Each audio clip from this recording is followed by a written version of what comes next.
you po sa inyo, Daddy Frankie. Kasi kung hindi niyo po kami nakita, nandun pa po kami.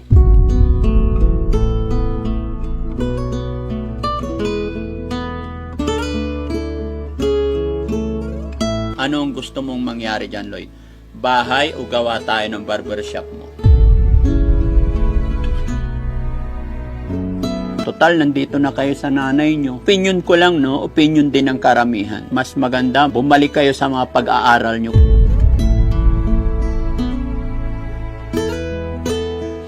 So, yun, magandang araw mga kababayan, mga kabarangay. Kumusta po kayong lahat? Sana po ay nasa mabuti kayong kalagayan. Mga kababayan, after po ng ilang araw nating iwan si Steph at si John Lloyd sa kanyang magulang, babalitaan natin sila. Update ko po kayo mga kababayan, pero bago kami tumuloy dito is kami po ay nag-grocery na. At ito mga kababayan, dahil sa walang sawa ninyong pagsuporta sa kay Steph at saka kay John Lloyd, sa mga taong tumangkilik, nanood at nag-share ng kanilang video, kaya naman may mga blessing din tayong natanggap. May mga tao rin konting nagpadala ng kaunting tulong. Kaya ito mga kababayan, binili namin sila ng damit, especially sa anak nila ni Steph. At may mga grocery, may hanger, pampers, may mga prutas din tayo mga kababayan, tubig at marami pang iba. So makikita nyo lahat yan mamaya pagkatapos pong madala sa bahay. So sa update namin mga kababayan, samahan nyo po kami, didiretso tayo sa bahay nila ngayon. At syempre mga kababayan, mga kabarangay, bago tayo magpatuloy, flex ko lang po ang aking team, ang aking mga kasamahan sa araw-araw sa lahat ng ating biyahe para makatulong sa ating mga kababayan. Andito si Sam Motovlog, yan. At saka si Boss JB, saka si Rizky. At syempre, ang ating cameraman, pero hindi siya nakasama ngayon, si Mons Channel mga kababayan, kadahilanan medyo inubo siya at may trangkaso kaya papahinga muna siya. So sa ngayon ang cameraman natin ay si KJ27, andyan siya po yung nagkakamera. Mga kababayan, mga kabarangay, maglalambing din po si Daddy Frankie. Pakisupport din po sana ang aking team, ang aking mga kasamahan, nang sa ganon mas lumawak pa ang pagtulong natin sa ating mga kababayan na higit na nangangailangan. So boys, hakutin na natin to, tulungan nyo ako. Let's go!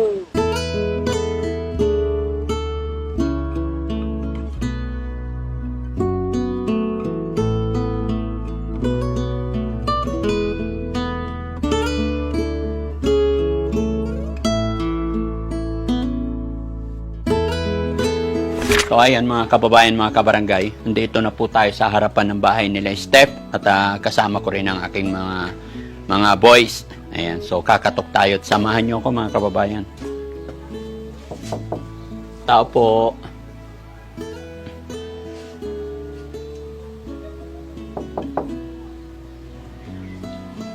Wala yata tao. Ay, hello ma'am. Hello, Ay. Daddy Frankie. Oo, magandang umaga po. Magandang umaga naman po. Kumusta po?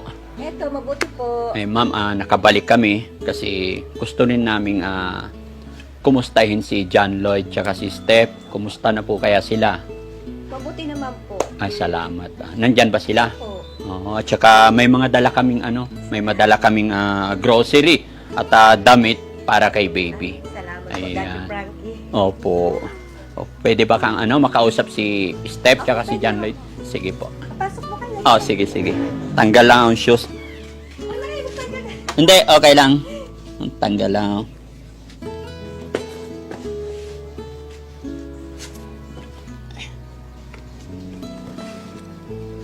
Kumusta naman yung baby? Ayun po. Tara, pasok tayo, boys. Ayan. Ay, madilim. Madilim po. Ay, buksan po natin ng ilaw. Para Okay. Sige. Upo muna kayo, Daddy Frankie. Oh, sige. Matawagin ko lang po yung dalawa. Oh, sige. Salamat. Ayan, mga kababayan, ito yung bahay ng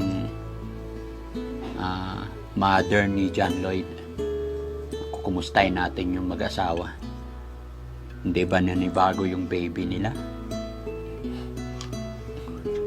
Magandang umaga po. Ay, hello. Upo kayo. Kumusta? Ayan. Upo ka, mother. Step, upo. Ayan. Kumusta kayo dito? Okay lang. Ito po, mabuti. Oo. Kumusta naman ang baby natin? Eto, May sipon pa rin? konti na lang po. Konti Daddy na lang. Oh, hello, baby. Hello daw. Hello. Ay, ang cute naman, no? Kasama na ang lola. Opo. Happy? O, di ba? Mas may mga kapaggabay sa inyo paano alagaan si baby kasi expert na yung mga lola. Pero pwede bang i-ano to sa inyo, idikit? Ayan, guys, step na lang. Ayun. Kaya ako bumalik dito, Nay, kasi syempre, marami na nakapanood sa atin, sa inyo, lalong-lalo na sa inyong mga anak. Gusto rin nilang malaman kumusta na kaya sila dito. Kaya gusto ko i-update din ang ating mga viewers. So, kumusta naman talaga si John Lloyd? Okay ka lang dito?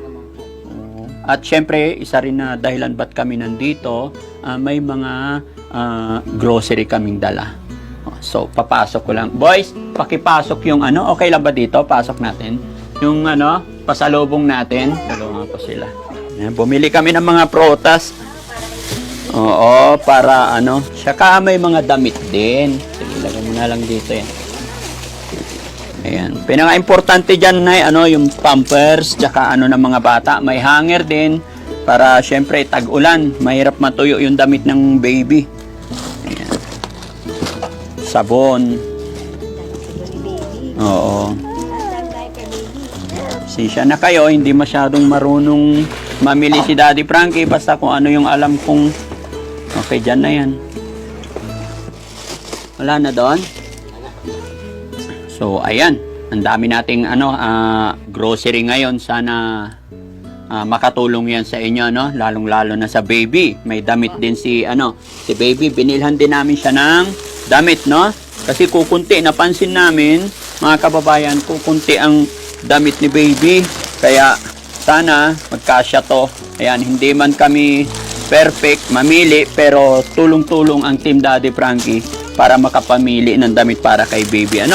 Kasya naman kaya sa ito, baby? Ayan. Oo, importante kasi si baby. Kumusta ka naman, baby? Happy ka na dito? Parang at home na kay Lola. Nasanay na kay Lola. Parang naharangan si Steph. Lipat ka doon dyan, Lloyd. Ayan, para kita sa camera. Ayan, mas maganda. Ayan, kumusta naman trabaho ni John Lloyd? Matanong ko lang, John Lloyd, magkano yung income mo sa trabaho mo araw-araw? Sa isang araw. Okay lang ba? Opo. Ano ba trabaho mo? Kasi yung iba hindi pa yata nila alam. Nagugupit po ako. Barbero. Kumusta naman? Ayos naman po. Okay naman. Opo. Magkano bang, paano bang kitaan sa barbero? 80 po yung gupit sa amin, and then happy kami dun sa 80. 50-50. Oo. Basta masipag ka naman, okay naman, no? So, si Steph, okay naman si Steph dito habang kasama ang, biyanan.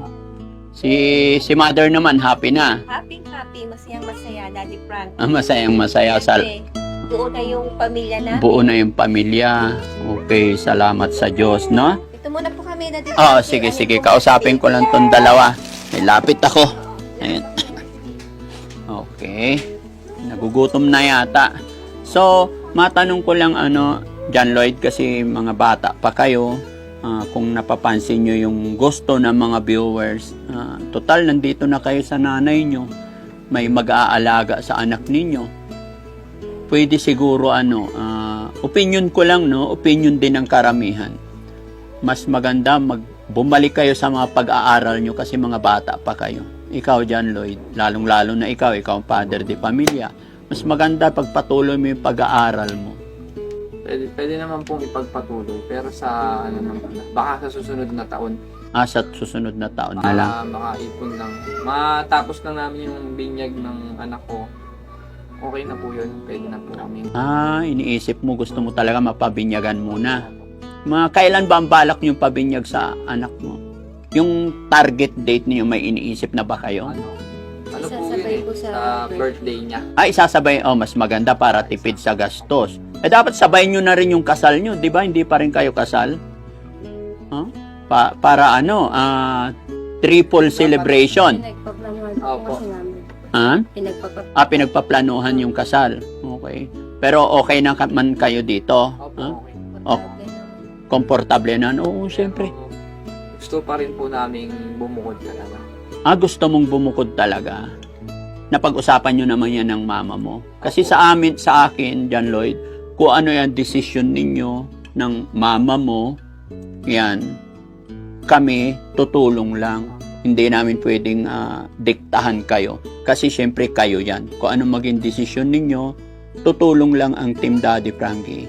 Bakit gusto mo talagang from the start yun ang sinasabi mo gusto mong bumukod? Siyempre, nakakaya po sa magulang ko na po. Sa bagay? Opo. Sa bagay, alam mo, ganun din ako noon. Nung nag-asawa ako, gusto ko talaga bumukod kasi masarap gumalaw sa sariling pamamahay. Alam ko yan. Diba? Pero sige, ano naman ang sinabi ng mother mo nung sinabi mo yan? Okay naman po siya. Oh. Basta daw po. Kaya ko daw po. Basta kaya mo. Sa bagay, alam mo, kahit anong hirap ng buhay, no?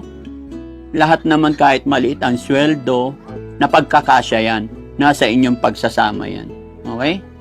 So, si Steph naman, okay ka na rin dito. Wala ka ng gusto, okay. Diba? Kampor. Po sana, i-request ko lang po sana. Gusto ko lang po sa bisitahin sila mama. Sorry? Sila mama po. Ay, yung mama mo, gusto mong pumunta sa mama mo? Opo. Oo, dapat, no? Nasaan ba ang mama mo? Sa Bulacan po. Natatawagan mo sila. Sa ngayon po, wala pa po akong contact sa kanila eh. Pero alam mo yung address nila. Nung dati po, alam ko po, pero hindi ko lang po alam, baka lumipat na po siya. Sige, sunod pupuntahan natin, no? Pero pinakamaganda dyan, kontakin mo muna sila. Pag nakausap natin, saka natin sila pupuntahan para mas maganda. Ay, Nay, balik ka dito, Nay. Kasi may sinasabi si John Lloyd para maging klaro, no? Kasi paano yan, Nay? Sabi ni John Lloyd, gusto pa rin niya talagang magbukod. Ba't ba gusto mo talagang bumukod, John Lloyd? Gusto ko po kasi panindigan talaga. Gusto ko po kamay sa sarili ko. Sa bagay, alam mo, ramdam ko rin yan, pinanggalian ko rin yan. Nung ako nag-asawa, talagang bumukod talaga ako. Kasi napakasarap gumalaw. Kahit sabihin natin, nangungupahan ka lang, ganun din ako noon. Nung nag-asawa ako, nangupahan ako. Napakasarap gumalaw. Kahit alam kong nangungupahan lang ako, sarili kong pamamahay, walang kukontrol, walang sisita. Hindi natin sabihin, hindi ko sinasabing ganun ang biyanan or what. Pero iba talaga pagka nasusubukan mong tumayo sa sariling paano. Napakasarap pakiramdam kahit na wala tayong ulam, kahit madalas sakto lang, basta nasasabing kayong dalawang, batas nyong dalawang umiiral, napakasarap yun. So, good yun. Sana, ano naman ang kay nanay, okay lang sa'yo, Nay? Sige kung yun ang gusto mo. Basta malapit lang dito sa atin para nakikita ko pa kayo nagagabayan ko si baby. Wala naman pong problema. Kasi gusto ko, dito lang rin po kasi dito rin po ako lumalang. Oo, kailangan kasi gaya na pagka umalis ka, may pwede yung iwanan dito, yung malapit. Malapit lang ang nanay mo. Anything problem, no? Makakatawag ka kaagad. Kasi walang ibang, gaya ng aking sinabi, walang ibang sasaklolo sa inyo, nanay at tatay mo. Asan nga pala si tatay? Ay, maaga po umalis Daddy Frankie. May service. Kailan ko kaya siya makikilala, no? May service. Opo. May hinahatid siya lagi. Opo, yung dialysis po. Ay, matandang nagdadayal. Yun ang service niya. Opo. Ganun ba yung trabaho ng asawa niyo lagi? Mamasada, tsaka Mamasada po tsaka service. Nagsiservice. buti naman, may income. Oh. Tapos si John Lloyd, nagbabarber, no? Dapat John Lloyd, total nagbabarber ka, ay nanggugupit ka. Makapag-isip ka rin na magsarili ka ng Abagay, no? Pangarap po yun talaga. Pangarap mo magkaroon ng sariling barbershop. Kaso isa na lang po. Sa tingin mo, John Lloyd, yung ganong business, barbershop, wala akong idea dun eh. Sa tingin mo lang, magkano ang first money, yung puhunan? Excuse me. Mga malaki rin po kasi. Mga 70. 70. Kasi yung upuan po nun, yung upuan po ng ano, kunyari magpapagupit kayo yung upuan nun. Naabot na po ng ano yun, 18. 18. Opo. Eh yung mga gamit po, yung salamin, yung kunyari, the aircon pa, gano'n. Oo. Mga 70 po, kaya. 70,000. May gamit na mo sakali, may gamit naman po ako eh. Yung mga panggupit. Opo. Kahit yun lang po talaga, friends po. Sa tingin mo, pag nakapagtayo ka ng barber shop mo, sorry sa tanong na to, kasi wala akong knowledge regarding sa barber shop, mairaraos na rin ang buhay ng isang pamilya. Opo. Sobrang, ano po, sobrang malaking tulong yun. Malaking tulong. Kasi, ang barbershop po, pagka ikaw yung ano, malaki rin po naman kinikita. Malaki ang kinikita. Pag sarili mo. Pag sa amin, sakto lang.